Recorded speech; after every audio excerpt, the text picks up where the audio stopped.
Hello everyone. Today we are going to discuss resolving bankruptcy claims using discrete mathematics. First, we are going into introduction and why this project is needed.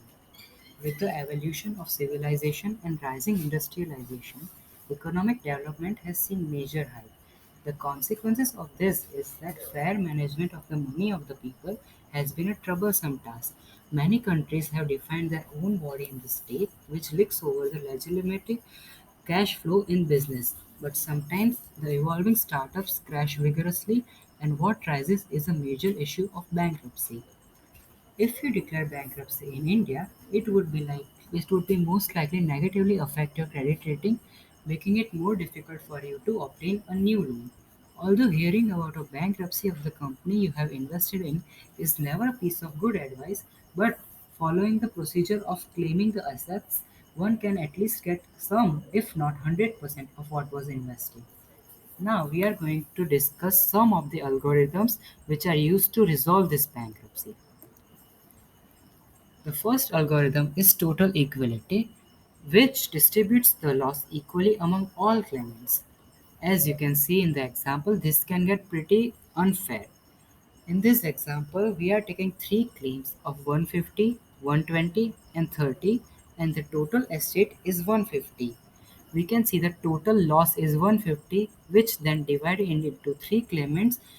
Each claimant bears loss of 50.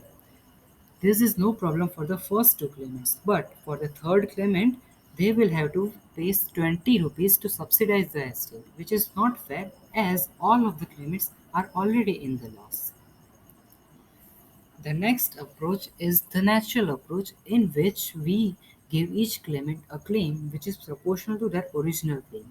As shown in the example, for the estate of 250 and the claims of 120, 150, and 90, we first made an equation which gives us the proportionality ratio. In this example, which is 25 divided by 6. Then we give each claimant the claim proportional to their claims, in this example 83, 104, and 63 respectively. The next algorithm is filling of two bins.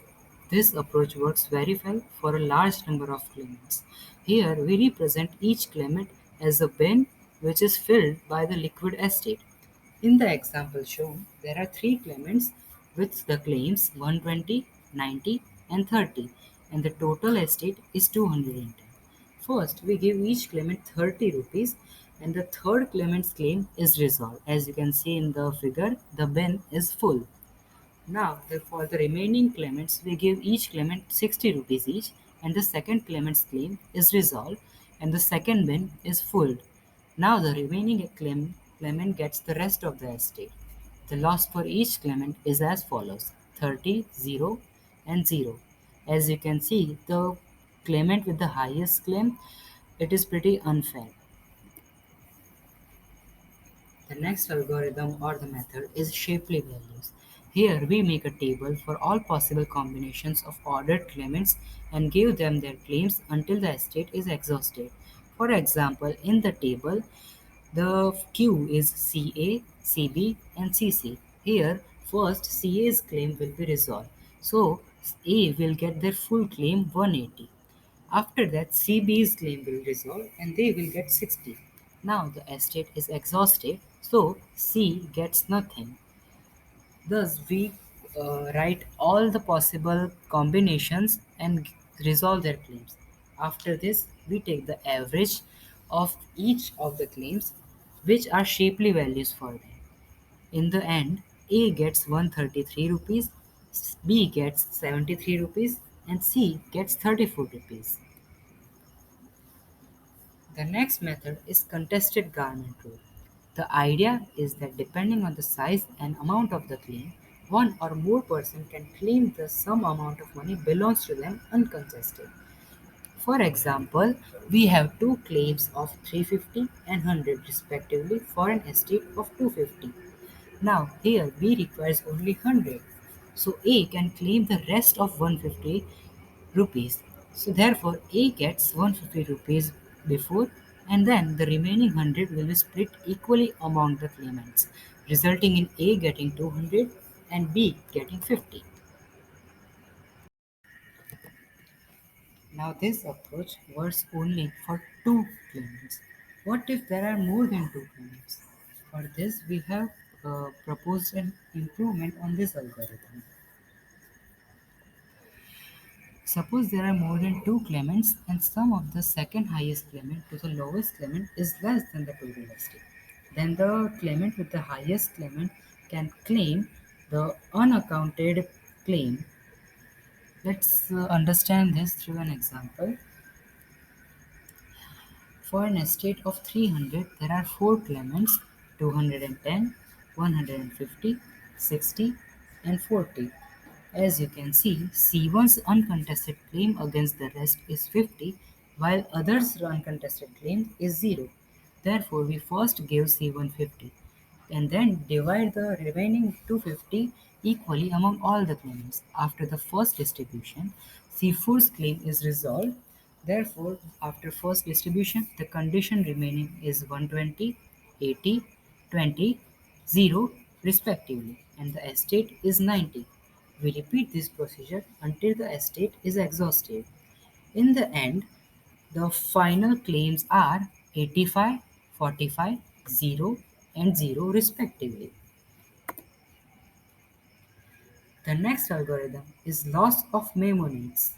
If the difference of the highest claimant and the lowest claimant is not very high relative to the other claims, this approach is useful.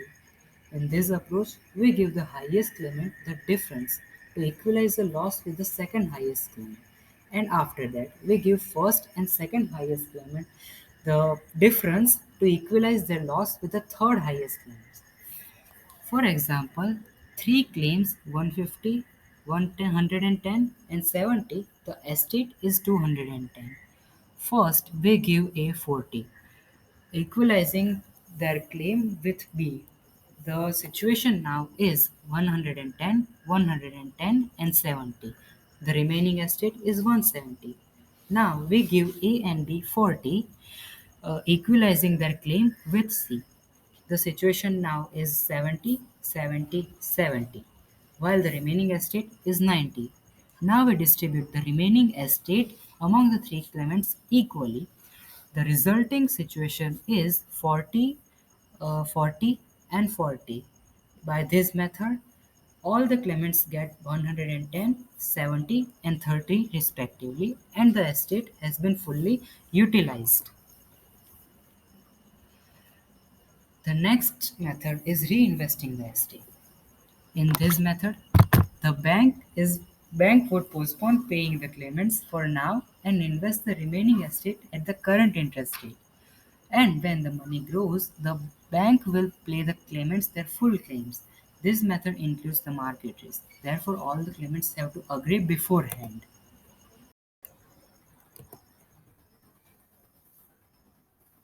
For the commercialization of this project, these algorithms or proposed methods can be used in various real-life bankruptcy claims that the central bank receives on a daily basis. In fact, some of this might be in use this day. The consulting agencies can use these algorithms to assist in resolving claims, which in turn can be proven profitable. During the past few years, bankruptcy cases have increased significantly because of the COVID pandemic. But there are still many opportunities and new ways to improve upon the methods in use. Currently, these improvements do not have direct implications in settling up the startup but can potentially be beneficial when they may fail in resolving claims. This project was made possible by all the team members shown at the screen.